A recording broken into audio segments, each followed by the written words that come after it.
I hate early stoppages. When I watch fights, UFC, boxing, doesn't matter what it is. When I watch combat sports, I understand what it is that I'm watching. The same way the fighters that step into the ring, the cage, the pit, if you're watching karate combat, whatever it is, they understand what they're signing up for, which is combat. They understand that fighting is dangerous.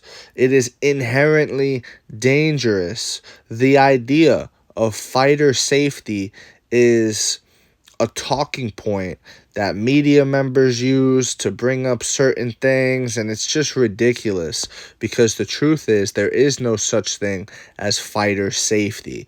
There's some things you could do like outlawing poking in the eyes, fish hooking, things like that, biting, those types of things. Yeah, that's fighter safety, fine, sure. But outside of that, man, a head kick is a head kick, and it just is what it is, bro. It is inherently dangerous. If you were to go surfing, for example, you cannot then complain that you got wet. And I don't care how many layers you use. I don't care if you have the wetsuit on. I don't care if you have 5 wetsuits on. You're going to get wet. The water's going to seep through, and it will touch your skin, and you will get wet, okay? And that's what comes with surfing. That's what it is. It's inherently a wet sport. The same way how fighting is inherently a dangerous sport. Fighting, whether it's in the streets, sanctioned in a cage or a ring, it is dangerous. It is chaotic. It is unpredictable. It's fighting. And for, us to even be debating these kinds of stoppages, it's just, it really makes me sick, bro. It really does make me sick because, these guys are competitors. Jared Cannonier's 40 years old, okay? He may not be able to work his way back up to title contention. This fight here was his way to doing so. But again, he's 40 years old now. And this referee, Jason Herzog, just stopped the fight for really no reason. It was a really, really bad stoppage. One of the worst I've ever seen, and I've been watching this sport since 2009. One of the worst stoppages I've ever seen, and I dare you, I encourage you to go back and watch the footage of the stoppage, and you'll see Jared Cannonier actually lands a lead right hook, and it's a nice punch, and he gets Imavov with it. And it's one of those punches. We actually saw it earlier in the Dominic Reyes fight of this night against Dustin Jacoby. A lot of times when someone gets you hurt, they expect you to shell up, take it, and take the easy way out and get finished. But sometimes that doesn't happen. Sometimes you get somebody hurt and they plant their feet in the ground and they throw back at you. And they hit you. And they give you a wake-up call, and they hurt you. And that wake-up call is to say, hey, I'm still here. I still have life in me. Don't get overzealous.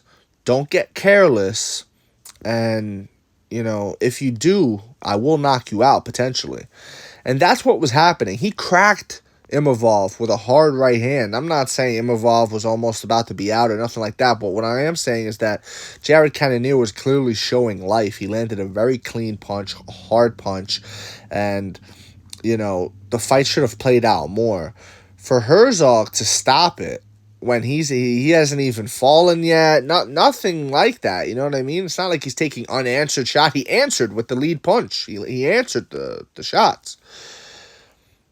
It turns what could have been a really fun night of fights into something that's marred and talked about and things like that. Something that, honestly, probably the fans that paid money for that main event that night left disgusted. You know what I mean? They left feeling ripped off. And I didn't pay money. I was just watching it on ESPN Plus. And I felt ripped off. I felt ripped off for my time. I invested. How long did this fight last? 3 rounds, 4 rounds, whatever it was? I think it was 3 rounds. I think this happened in the third. I could be wrong on that. It was either the third or the fourth. I invested my time in the whole fight card. I invested my time in every second of this fight, only for Jason Herzog to get a text message in between rounds from the local cage side sluts. Oh, I'm waiting for you in the parking lot. Can't you hurry up, baby? And he's like, all right. And he decides to stop the fight when he does. You know what I'm saying? Like, that's the only explanation I could think. Either that, or maybe he had money on Imavov and he was like, Jarrett's kind of winning this by decision. Whatever the case may be, the guy needs to be retrained. And I know Jason Herzog, for the most part, is good, but there has to be some kind of punishment. That's why I'm offering the retraining thing. He needs to go back and take a course or something. There needs to be some sort of punishment and accountability for these early stoppages. And yeah, this video is just me hating on early stoppages. I really do. I hate early stoppages. We're all consenting adults here. You know, I'm watching as a consenting adult knowing I'm going to see violence. These guys are in the cage as consenting adults knowing that they're going to get violent with each other. And, yeah, bro, like, everything is copacetic here. Everyone knows what they're doing. Everybody has consented to these things.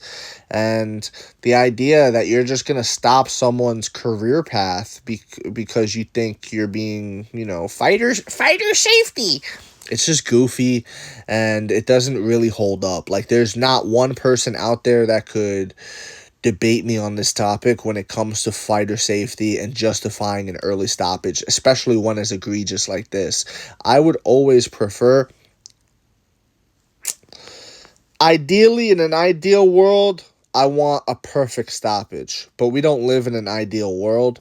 And I would prefer a late stoppage than an early stoppage. Now, of course, there's levels to late stoppages, right? There's some egregious late stoppages as well. But I would prefer a slightly late stoppage to an early stoppage, because an early stoppage leaves you with questions. An early stoppage leaves you with what if, you know, and all these things. A late stoppage is very definitive.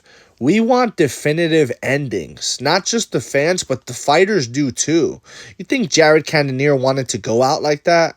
I promise you he didn't want to go out like that. Look at him. Look at his hands. He's arguing with the ref right here. He did not want to go out like that. And none of these fighters, to either Randy Brown, Herbert Burns, Jamal Hill, Kyler Phillips, all these tweets that you see here, they don't want to go out like that.